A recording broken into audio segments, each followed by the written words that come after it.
5,000 degrees, 25,000 miles per hour, and a heat shield that cracked the last time. On April 10, 2026, 4 astronauts hit Earth's atmosphere inside a capsule the size of an SUV. No engine, no backup, no abort. 90 minutes between them and the ocean floor. This is how they survive or don't. After 10 days in space, the Artemis II crew is 280,000 miles from where they started. They'll have orbited the moon, seen the far side with their own eyes, traveled farther from Earth than any human alive. But the mission isn't over until they're standing on solid ground. Between them and the ground is the most violent 90 minutes in spaceflight. It begins with a goodbye. 20 minutes before hitting the atmosphere, the crew separates the service module. This is the machine that kept them alive. Their engine, their solar panels, their oxygen supply. They let it go. It drifts away and burns up in the atmosphere like it never existed. From this moment, there is no engine, no power beyond batteries, no way to abort. All that's left is a capsule, a heat shield, and 4 people. Orion hits the top of the atmosphere at 25,000 miles per hour, Mach 32, faster than any bullet. The air can't get out of the way fast enough. It compresses, it superheats, it turns to plasma. 5,000 degrees Fahrenheit surrounds the capsule, half the temperature of the sun's surface. Only thing between the crew and that heat is a shield made of material called aqua, 3 inches thick, 16 feet wide, designed to burn away on purpose. As the outer layer chars and vaporizes, it carries the heat with it. The crew stays cool while the outside of their spacecraft melts. But here's what makes this flight different from every test before it. During Artemis I, the uncrewed test in 2022, the heat shield cracked. Over 100 pieces broke away during re-entry. Gas trapped inside the material expanded and shattered the outer layer. NASA spent 2 years investigating, 200 samples, over 100 tests. They found the root cause, trapped gases that couldn't vent properly during re-entry. They didn't replace the shield. They changed the plan. The original mission called for a skip re-entry.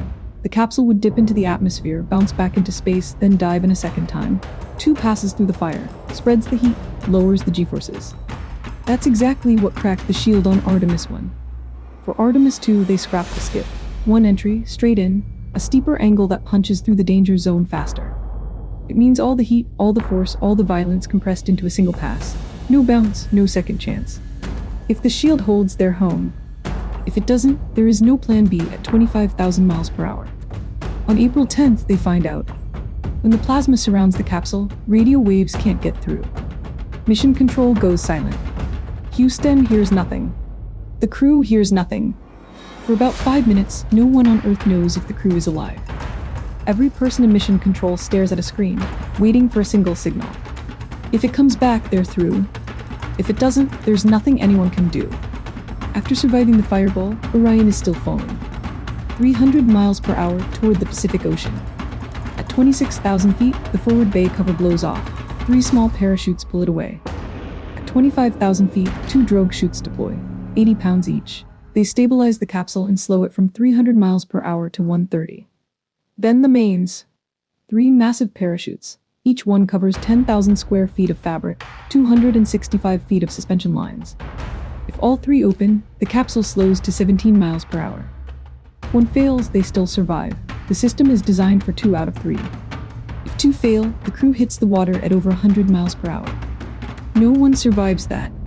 Splashdown, Pacific Ocean, 50 miles off the coast of San Diego. The Navy is waiting. Recovery divers hit the water within minutes. The capsule floats, but the crew doesn't step out, not right away. After 10 days without gravity, their muscles are weak. Their balance is off. A doctor checks them inside the capsule first. When that hatch finally opens, 4 astronauts complete the longest journey home since Apollo. And they survive the most dangerous 90 minutes of the mission. Every system on Orion was designed for this moment. Every bolt, every tile, every line of code. Tested for years. But there's one thing you can't simulate. 4 human hearts beating inside a capsule at 5,000 degrees. That's not engineering. That's trust. On April 10th, we find out if that trust was earned. Subscribe, the next mission is already counting down.